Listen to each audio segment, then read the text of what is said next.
Hello, friends. It's time for the second major golf tournament of the year, the PGA Championship. We're going to Valhalla, Louisville, Kentucky. Myself, Cody Williams, Green on the Greens is live. We're going to be giving out our best bets.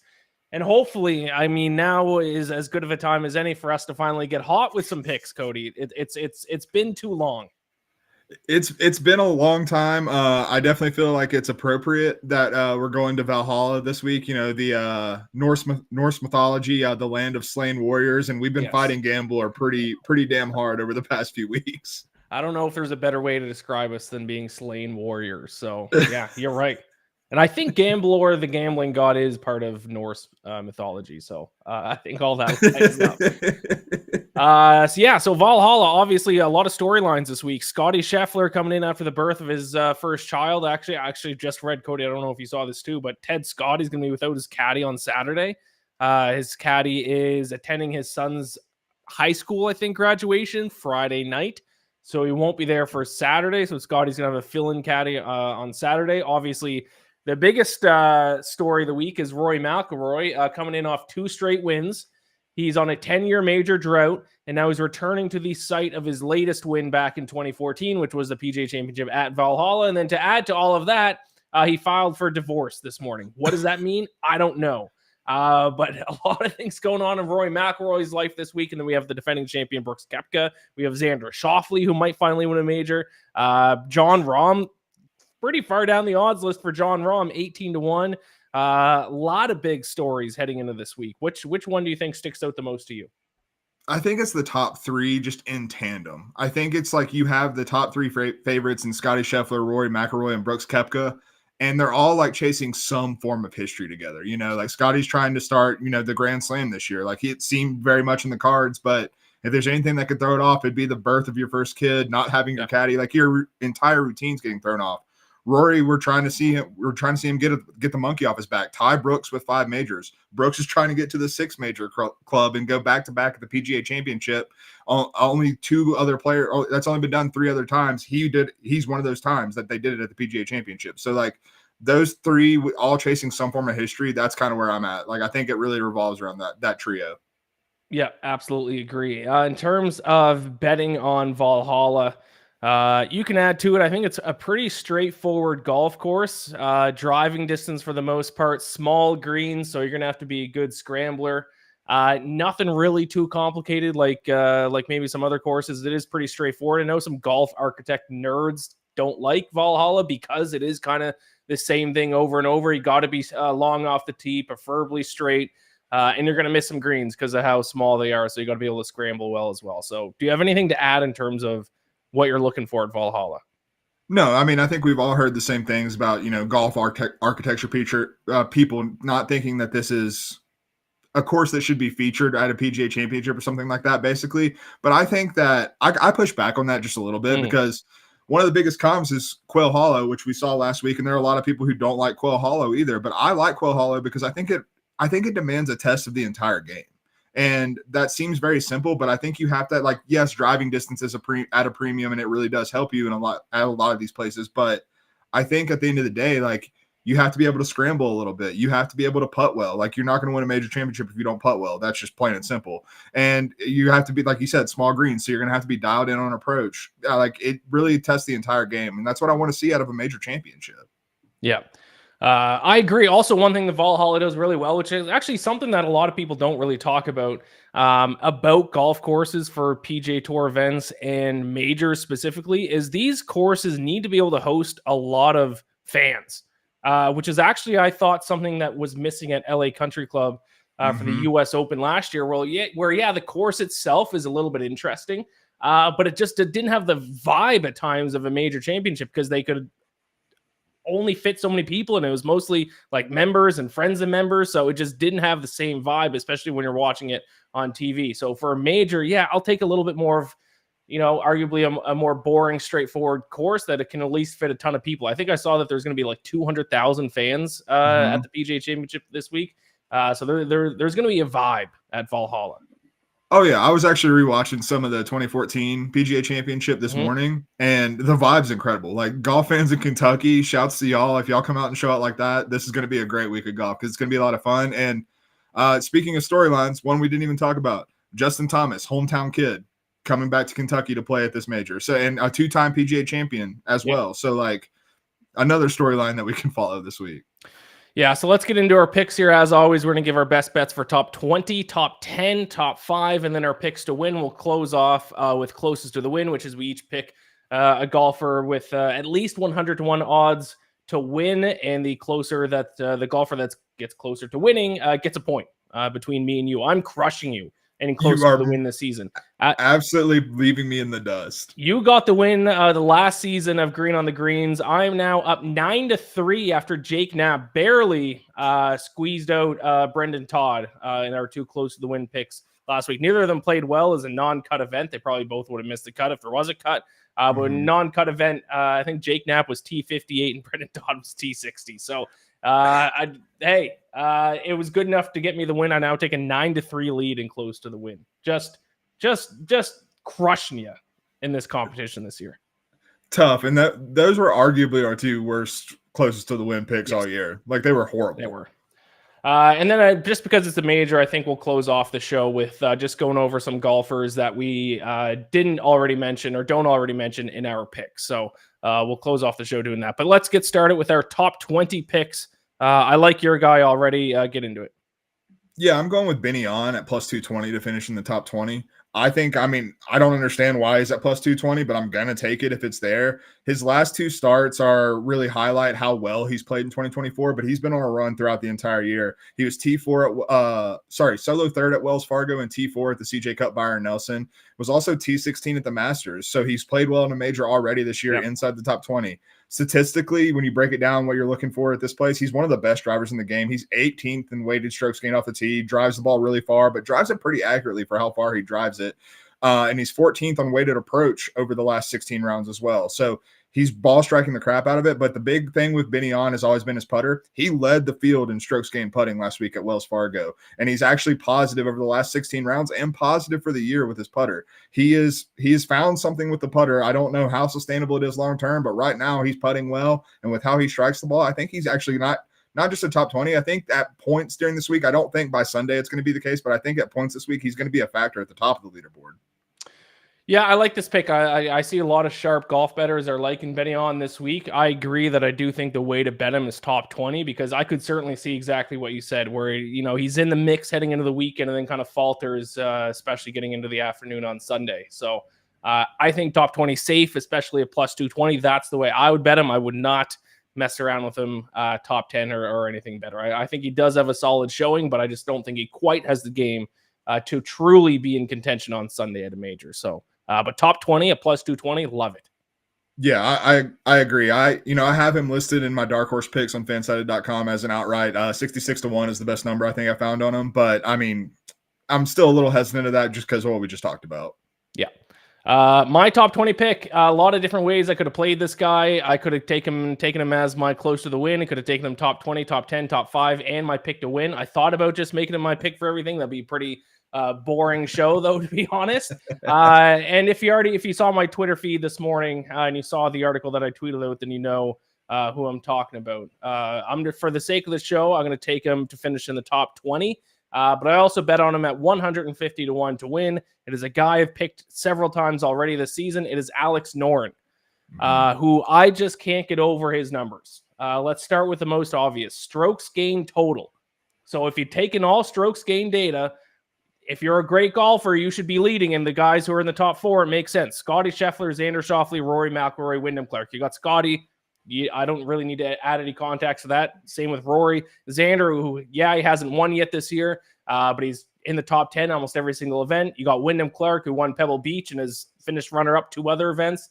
And then the 5th name on that list, behind those 4 big guns, is Alex Noren. You can bet on the guy who is 5th in total strokes gained this season at 150-1, or you can just go top 20 at plus 320.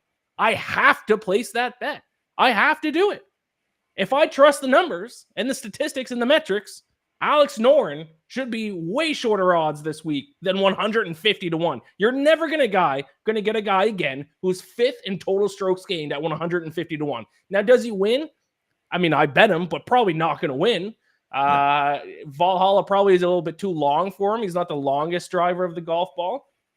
But you know what he does do that he actually leads the PGA Tour in is scramble well. He's first in scrambling. And with these small greens, a lot of guys are going to be missing greens, going to have to get up and down for par. And quite literally, nobody is better at doing that this season than Alex Noren at 41 years old. Mm-hmm. So I have to back him. He's not going to win a birdie fest, but he actually plays really well on par fives. He ranks third on tour in scoring average, which, fifth in total strokes gained, third in scoring average, third in bogey avoidance. I have to take him, and I have to sprinkle a little bit at 150 to 1 for him to win, too. I like it, and I'll add to your case if you want me to. I have a couple other numbers. 11th in bogey avoidance over the past 16 rounds. He's also 11th in strokes gained on par fours from 450 to 500 yards, which for a short hitter, you wouldn't think that'd be the case, but he's been playing really well with his longer irons. Even if he has a longer club in, he's still playing well on approach there. Like, he fits the bill of someone who is going to finish in the top 20 of this event. So yeah, I knew you were going to have him on the card. I didn't even see your tweet this morning. Didn't even see your article, but I knew he was going to be in there. And he has been inside to support the top 20 bet specifically. He's finished in the top 20 in 5 of his last 7 starts, and the 2 events he didn't were T23, T24. So the events that he didn't finish top 20, he was a stroke or 2 out of it. Like I said, the 2 biggest arguments against him would be that he's not long off the tee, and that of those 7 straight starts, his worst finish was last week at Wells Fargo T24. But it wasn't his approach, it wasn't his ball striking that hurt him. He had an uncharacteristically bad event putting. If it was his approach numbers that were in the red, then I'd be concerned, but I'm going to give him a pass because typically he gained strokes on the greens and he just didn't last week, which is what caused him to drop to T24. So still, even if he's putting bad, he's still finishing T24 at a signature event, at a course that I think does comp a little bit to Valhalla in Quail Hollow. Alex Noren plus 320, top 20. I think it's my single best bet of the entire week. I haven't seen the other ones, but hard to argue with it. I like it a lot. All right. There's my Alex Noren rant for the show. All right. Let's get into top 10. Yeah, top 10. I've seen some people on here. I thought I was going to be smart and be ahead of the game here, but Bryson DeChambeau at plus 250 for a top 10. I'm not going to pick him to win because I don't know if Bryson actually has that in him. But I do think that what we've seen this year from Bryson says that he might have a little something. We saw him at the Masters. He was the first round leader, and yes, he faded over the weekend, but he still finished T6. He didn't fade like completely into oblivion. That's by far his best finish at Augusta. I think Bryson is back to being the good golfing Bryson and not the content machine Bryson. I think that's the biggest key here. When you look at the numbers that are available, there's not a whole lot because it is a live golfer, but he's 8th in strokes gained tee to green over the last 16 rounds with that limited data. And he's also T9 and T4 at Quail Hollow, which we've already mentioned many times already that's a comp course before he left for live. He played well at that course. This is a course that obviously emphasizes driving distance. No one's better than Bryson when it comes to that. Even Rory, even Cam Young, all these guys that talk about long hitters, Bryson has them beat. So he's going to be further down the fairways. But where I really think he really has an advantage here is you talk about the long par threes that are at Valhalla. Like there's only one par 3 on this entire golf course that is under 200 yards. One of them is 250 something yards. It's a ridiculous hole that I would probably be having to hit driver in if it was me. You know what I mean? But Bryson is hitting a shorter club into there. He's probably hitting a 7-iron when some guys are hitting 5-irons. Like that's just the advantage that his length gives him. I think he's going to have advantage throughout the entire week. I think he's going to peak early and probably fade off but still finish inside the top 10. I looked at Bryson as well, so I don't hate this pick. The thing that made me stay away from Bryson personally was that his 2 worst starts of the season were his last 2 live starts, T26 at Adelaide and T27 at Singapore. So I'm a little concerned he kind of peaked in that first round of the Masters and just hasn't returned to that level of form since then. I mean, at the Masters, 65, he led after round 1, but then 73, 75, 73 his last 3 rounds. So that is what made me stay away from DeChambeau, but everything else that you said is on point. This seems like a perfect course fit. Even just the fact that he finished T6 at the Masters, is a sign that he can still play with the best. But his last 2 live starts are a little bit concerning to me. Yeah, well, the other thing I would say is another comp course that I've seen popping up a lot when, doing research in this is Oak Hill, which we saw at the PGA last year. Do you want to know who the first round leader at Oak Hill was? Was it Bryson? Bryson DeChambeau. There you go. Yes, sir. All right. I like it. I'm sticking. This is kind of a live heavy show, to be honest, because I'm going to go with the live guy for my top 10 pick as well. And I also bet on him to win at 70-1. Dustin Johnson. Okay. I've been kind of waiting on Dustin Johnson since he joined Liv for a time when I think it's a good time to bet on him at a major. And I think now's that time. Now, the Masters, I think people have the wrong perception about Dustin Johnson of the Masters, because I actually don't think he really fits that course well. I think he won it, obviously, when it was in the fall, and it was a completely different course.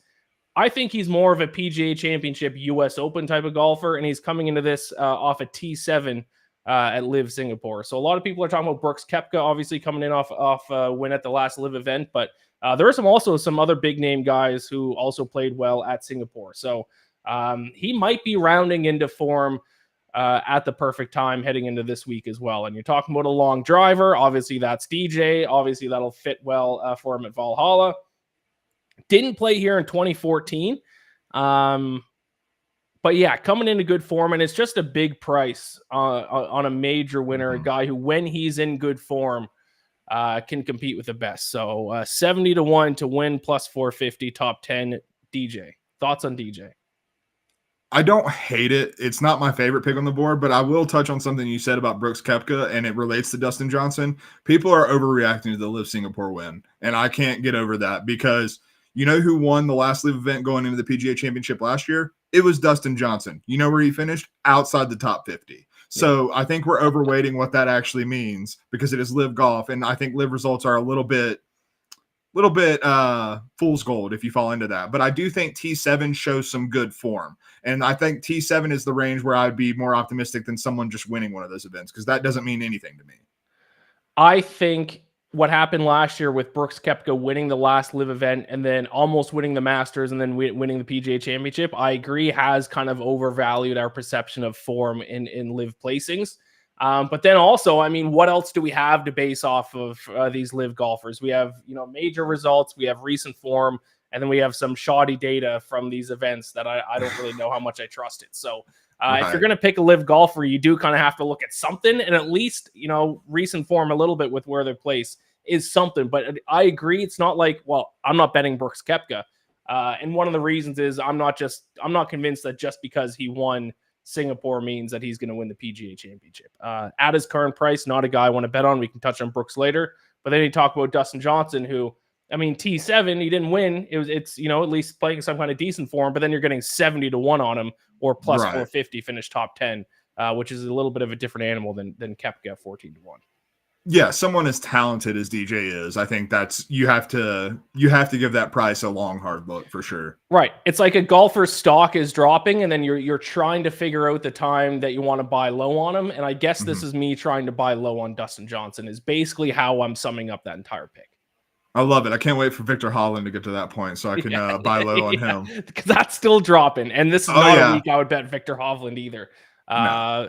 But top 5, you're going to go with a different Scandinavian golfer. Yeah, this will shock literally no one. But Ludvig Åberg as my top 5 pick at plus 333. Am I worried about the knee injury that caused him to withdraw from Wells Fargo? Sure. Yes. Yeah, it worries me a little bit. Do I think it was probably more of a maintenance thing? Maybe. It's his first time, playing a full pro season. He's probably feeling the rigors of that a little bit. So I think that it does have my attention. But when we talked last week, before he WD'd, how Ludvig would be a perfect fit for Quail Hollow. Well, again, Quail Hollow is a perfect comp for what we're going to see at Valhalla this week. So everything that we talked about there, driving distance, driving accuracy, the way he's playing on approach right now, it all fits perfectly. And then the other thing that really sold me on getting him into top 5, and I also have an outright bet on him as well.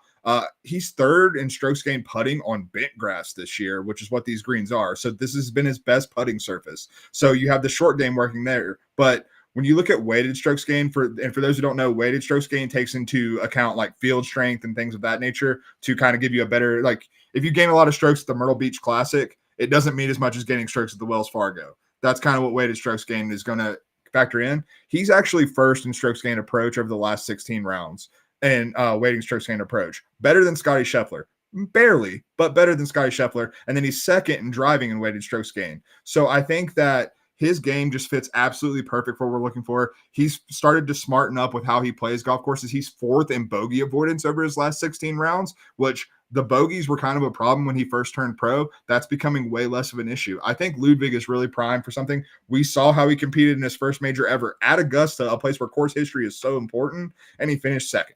So, like, I think that this is a guy who is just primed to have a big moment, and I think a top 5 at another major would be that big moment.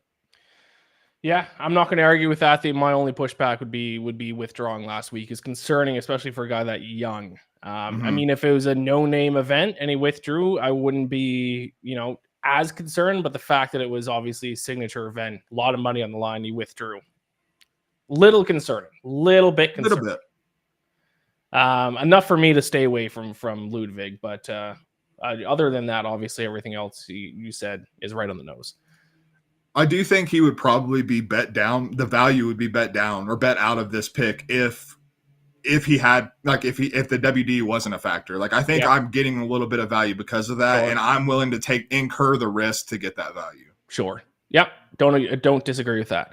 My top 5 pick, I'm going back to another live guy. This is a guy I used to bet on all the time. One of my favorite golfers. I'm going to bet on him to finish in the top 5, Tyrrell Hatton. I was about to guess Tyrrell Hatton. I thought that might be your guy. I think he's playing a lot better than. I don't think enough people are talking about how well he's actually played all season. Now, I know, like we just talked about, these live events, it's kind of hard to judge, but he hasn't had a terrible start all year. Even if you look at the PGA Tour events before he made the switch, T14 of the Century, T13 at the Sony Open. If you rip through his live finishes, T8, T12, T15, T21, which is his one outside the top 20, but then T4, T14, T5 at Singapore, T9 at the Masters, which is an event that I don't actually think fits his game well, and I think he's on record saying he doesn't actually like Augusta National, which is a wild take to have. But if he's going to finish T9 at an event that he hates, maybe he doesn't hate the event, but he doesn't like the course and doesn't think it fits his game. I'll take him to finish in the top 5 this week at Valhalla, which I think fits his game really well because he is long off the tee, and he's a great scrambler too. That's one of the biggest strengths of his games. That's where he gained the most strokes at the Masters when he finished T9 was around the greens. So I think his game actually fits this course really well. I think he's played. He's not winning events on live, but he's consistent. And he's coming off a T5 at Singapore, the T9 at the Masters. I think he's being a little bit undervalued here. So I will take Tyrrell Hatton top 5 plus 750. Not going to, at least I haven't yet bet on him to win. But I'm looking right now, at least BetMGM 50-1. I don't know what the best odds are, but at least 50-1 of that kind of tier of golfer. If I were to bet on someone at 50-1, I think I'd probably go Tyrrell Hatton. So there you go. I'm at the very least, I've bet on him to finish in the top 5. Go to FanDuel or Caesars if you are going to put an outright on him. He's 60-1 there. So I might place a 60-1 bet on him. 60-1 is some pretty good value. Yeah, I like that. But no, I love Hatton this week. I have him on my betting card as well. I did not for this show, but just in general. When you talk about what he did at the Masters, I think the thing that really stuck out to me and goes back to what I said at the top of the show, this is going to be a test of your complete game. And Tyrrell Hatton gained strokes across the board. Very accurate driver. He doesn't drive the ball a ton. Like, he's not a huge hitter, but he's accurate with it. He's going to be playing out of the fairway. And with how well he's played on approach this year, I think that really suits him. Even if he misses greens, you talked about it, his scrambling's been on point. So I think Tyrrell Hatton is really live. And like you said, I think he is being severely underrated and kind of forgotten about after his move to live. Yeah, not a super long driver. Yeah, just to correct myself, because I think I did say he's long, but he is above average when it comes to distance. So, it's not like he's going to be, at a bit of a disadvantage like an Alex Noren might be because of his distance off the tee. But right, yeah. All right, so there we go. We both like that one. Your pick to win the PGA Championship. I'm just a parody of myself. Rory McIlroy at plus 700. Or 750, excuse me. Thank you for giving me the little odds boost. I have 700 in my notes. Don't know why, but plus 750. Look, man, Rory's got to do it at some point, and I want to be there when it happens. I told myself for the past month after betting on him at the Masters to win that I was not going to do this. I was very adamant about it, and then he went and won the Zurich Classic, and then he went and won Quail Hollow in the manner that he did, and I can't back off of it. When you look at what he did last week at Quail Hollow, he gained 15.68 strokes tee to green last week. That is his second best tee to green round ever. And the way he's striking the ball right now is just unbelievable. The driver's always been a weapon, but it's even more of a weapon now. Like, you can tell he has confidence in the driver. He just doesn't have a miss going on. He's just hitting the piss out of the golf ball off the tee. He's fit over the last 16 rounds.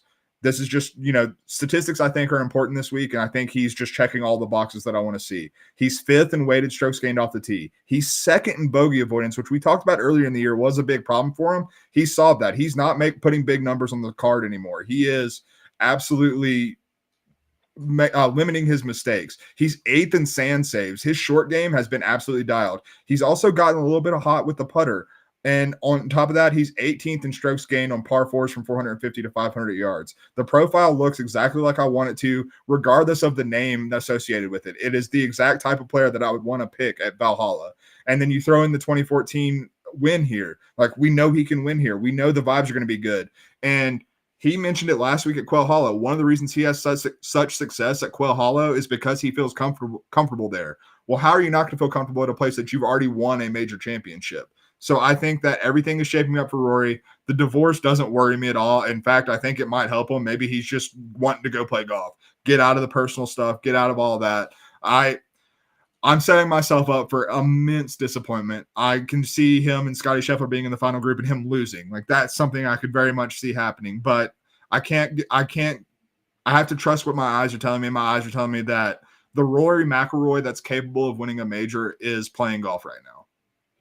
I have some data here, strokes gained breakup, that's going to support your case. May 21st, 2014, Rory breaks up with Caroline Wozniacki, days after sending out wedding invites. Don't remember him dating Caroline Wozniacki. Complete side note. I mean, from 2012 to 2014, I was basically drunk every day in college, so I just wasn't watching golf.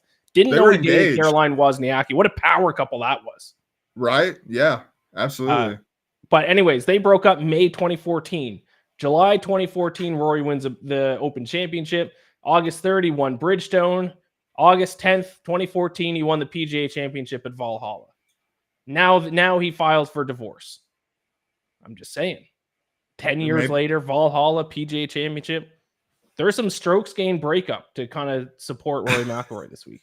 You gotta love the strokes gained breakup. That we're inventing new metrics out here. Yeah. Maybe it'll hurt Scotty Scheffler. He's like the opposite of a breakup with his first kid, yes. Maybe that's going to hurt him. Strokes gained breakup, he is low down the board. Yeah. Yeah. He could not be further from the top in strokes gained breakup right now. All right. I mean, I'm not going to argue with it. I've said in the past, I'm done betting Rory at majors. He's going to win one eventually. I hope. And if he does, I'll be happy for him and I'll just lose my bets. I've just accepted that. I would rather go that route than lose bets betting on him every single major to win. But if he is going to win another one, I think it is either the PGA Championship or the US Open. I think his style of play fits those types of courses a lot better than especially the Masters. I don't think he's ever going to win a Masters. I don't think his game is creative enough to win at Augusta. And obviously he probably could win an Open, but still, I think if he's going to win another one, it's going to be a PGA Championship or US Open. So I won't argue against the pick. I'm just off it. Cody, you said that you are being a parody of yourself. My pick to win. There you are, baby. I love it. We are nothing if not consistent. Xander Schauffele again. I don't know why I do this to myself, but I'm gonna bet on Xander. I can't get over how good of golf he's been playing this season. If he wasn't playing as well as he has been playing, I would not be betting on him. There's a reason why he's 14-1. He's second in total strokes gained. I talked about that earlier. It's Scotty Scheffler number one. It's Xander Schauffele number two. His scrambling game has been unbelievable this season. Second in bogey avoidance. Going to be huge at Valhalla.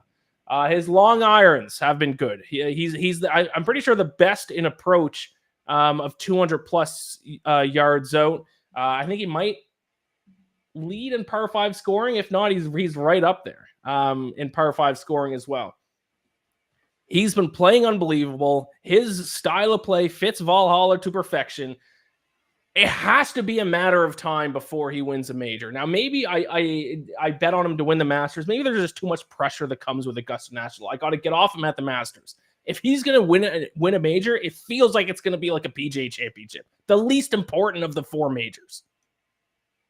I got to get back because if I don't bet on him, he's going to win.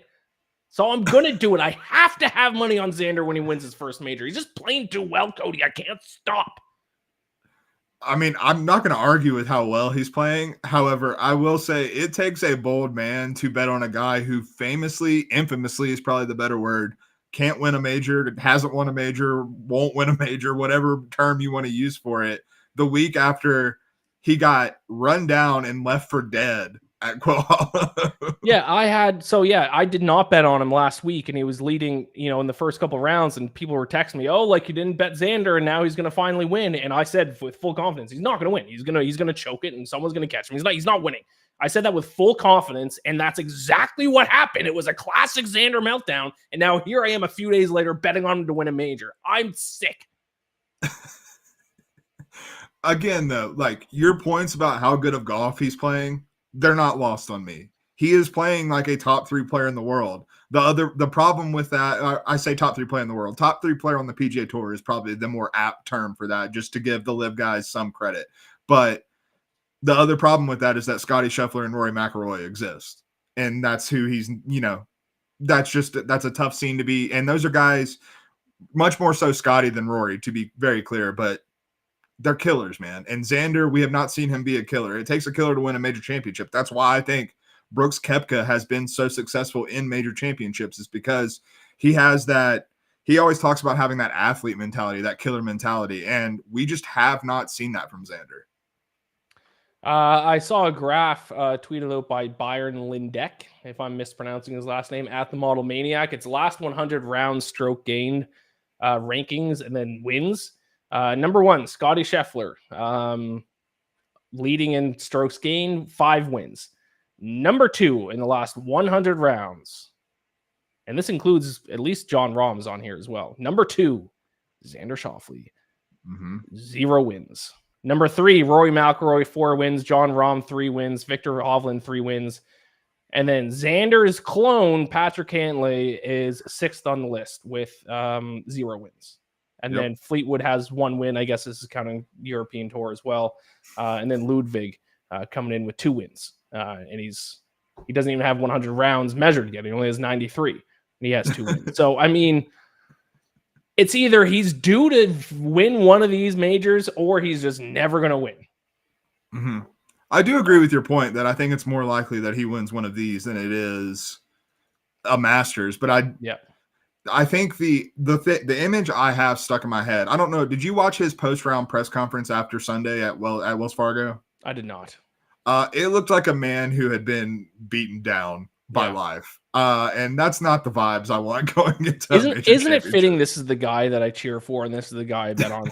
With the Maple Leafs, I'm a Maple Leafs, Falcons, and Xander Schauffele fan.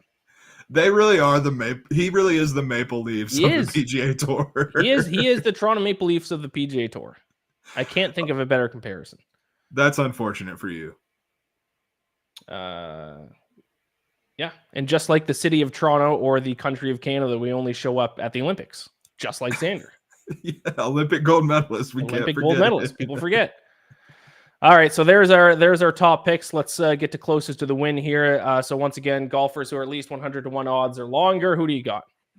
I'm going with Sepp Straka. This is a late change by me, but 110-1. And I was digging into the numbers, and man, Sepp's playing some good golf right now. He's coming in off 3 straight top 11 finishes. He's had a lot of other good finishes throughout the year. The one thing that really, much like Alex Noren, really quells too much optimism for Sepp Straka and what he could do this week is the fact that he's not a short hit, or that he's not a long driver. He's outside the top 90 in driving distance, which is not what you want to see. But everything else really checks out for him playing well. And he played well at Quail Hollow last week, which is another long golf course that in theory he shouldn't play well with how short he is off the tee. But he's accurate off the tee. He's going to be playing from the fairway. He's 9th in weighted strokes gained approach over the last 16 rounds. Over that same time span, 26th in bogey avoidance.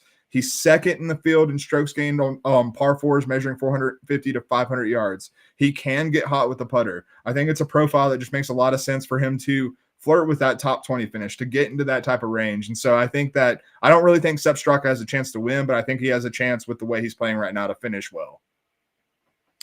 All right, I like it. Mine is Keegan Bradley, 175 to 1.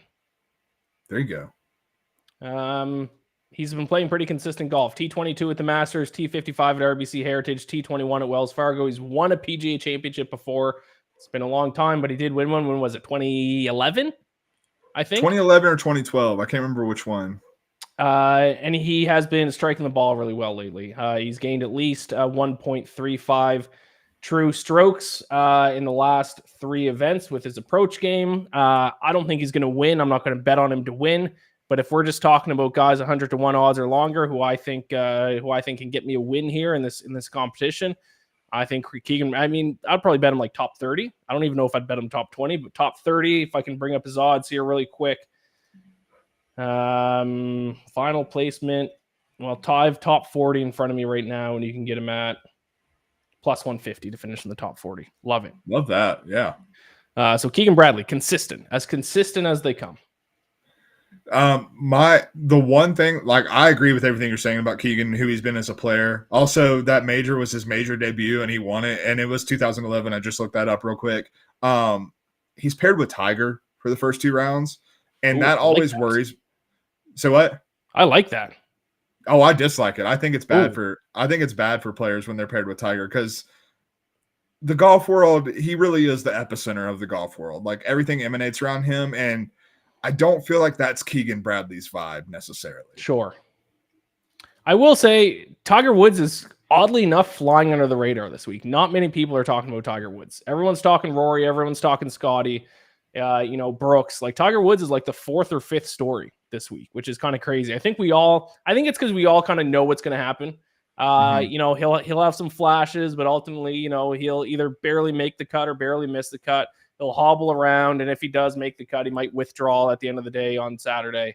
And I think that's basically what everyone expects. So none of us, I think Tiger Woods even said in a press conference that he's not happy with where his game's at right now. So, that doesn't sound good. No, not at all. And I don't think it's going to be, again, that probably doesn't help Keegan Bradley, because Tiger might be spraying it all over the yard and, having 6 strokes a hole. Kind of a related, underrated storyline. Tiger, it seemed like making the cut as the Masters was his big goal. I think we're going to see the same thing from Phil Mickelson this week, because he is looking for a consecutive cuts made record at the PGA Championship. Oh, interesting. Did not know that. There you go. Yeah. Justin Ray dropped that nugget on a podcast I was listening to, so I'm looking at that a little bit. Let's quickly go through. I only have a few minutes, and then I got to jump. So let's just quickly go through some golfers we haven't talked about. Brooks Koepka, I think we both agree, even though defending champ, I think a little overvalued because of that Singapore win. Do you agree? 14 to 1. Just, I would want more like 18 to 1 at bet Brooks. Yeah, I would prefer 20, honestly. Like, yeah. I'm just not there. John Rahm, pretty crazy to see him at 18 to 1. Just hasn't really played well at all since switching to live. His finish at the Masters, certainly not promising. Yeah, he's played decently on live. Like, his finishes aren't bad. He hasn't won yet, which is a little bit shocking considering how well he was playing on the PGA Tour last year. But yeah, Rahm is another guy in that wait and see category. I need to see something before I'm there. I'm seeing some people on Colin Morikawa. I personally don't like him this week. I know like his placings have been good lately. T3 at the Masters, 9th at RBC Heritage, T16 at Wells Fargo. But his ball striking numbers, good at the Masters, but still not the type of strokes gain approach numbers that we're used to seeing from Morikawa. Average at best outside of the Masters. And he even lost strokes with his approach play the 3 events heading into the Masters. So I'm staying away from Morikawa. I need to see old, elite ball striking Morikawa before I want to bet on him, especially at around 28 to 1. No, especially at this golf course too, because if he's not dialed on approach, we've seen that short game get a little squirrely. So, and he's going to be hitting long irons because he's not a long hitter off the tee. So yeah, I'm staying away until I see the approach play get back to Colin Morikawa levels. Does Max Homa interest you at all at 33-1? He does. He does interest me a little bit. He played well at Quail Hollow last week. Wasn't in contention because Xander and Rory lapped the field, but he ended up finishing inside the top 10. Didn't quite cash my top 5 bet, but sour grapes and whatnot. But I think that he is we talked his success at Quail Hollow should translate here, and he seems to be rounding into the right type of form. I got another golfer I want to quickly talk about because he's a guy I didn't bet on. I wanted to, but it's a guy who was our squad ride last week, and we didn't end up betting on him. Or he maybe was your pick to win, and that's Hideki Matsuyama, who then ended up withdrawing from Quail Hollow. I don't know what his health is like. So he's withdrawn from events and then played very well the next week. If I could talk to Hideki and ask him how his back was feeling, I would be pretty tempted to bet on him at 55-1. Great scrambler, great chipper. Obviously before the Masters, his ball striking numbers were dialed in. He won the Genesis. But at 55-1, maybe I might end up sprinkling on it, but I just don't want to bet on him and then he withdraws. Yeah, but I think that at 55-1, the injury risk is built in there because his profile is not a 55-1 golfer. It's not. It's someone in honestly sub 30-1. That's what his profile says right now. And I think that 55-1 is all about the injury. Yeah. Wyndham Clark did not play good last week, so his odds have fallen off a cliff. Yeah, he seems like he might be regressing to the mean a little bit right now, he might just be in a little bit of a dip. Yeah. Which happens with basically every single golfer. Oh yeah. We'll see. Except for Scotty Scheffler, it's not that long ago. It's not that long ago he was playing well. So I'm not ready to say that he's regressing to where he should be because in T3 at the RBC Heritage. So. Oh, I guess what I meant by that was I think Wyndham Clark's profile is that of someone who is never going to be a consistent finisher. Right. He is more of a volatile who's going to have really high highs, but also his lows are not going to be very pretty. And so I think that a dip is probably a better way to describe it. But I think you have that mean line. He's never going to be at the mean line. He's going to be either way above it or way below it. And I think he was so high above it for so long that now we're seeing that lower part of it. Do you have any other golfers you have thoughts on? Yeah, Taylor Gooch to miss the cut is plus 175, and I think that's the funniest possible outcome is him missing the cut after all the blustering that he's done about playing in majors. I actually think the funnier outcome would be imagine he wins. Oh my god! I know it'd be annoying, but also it'd be chaotic. It'd be chaotic though.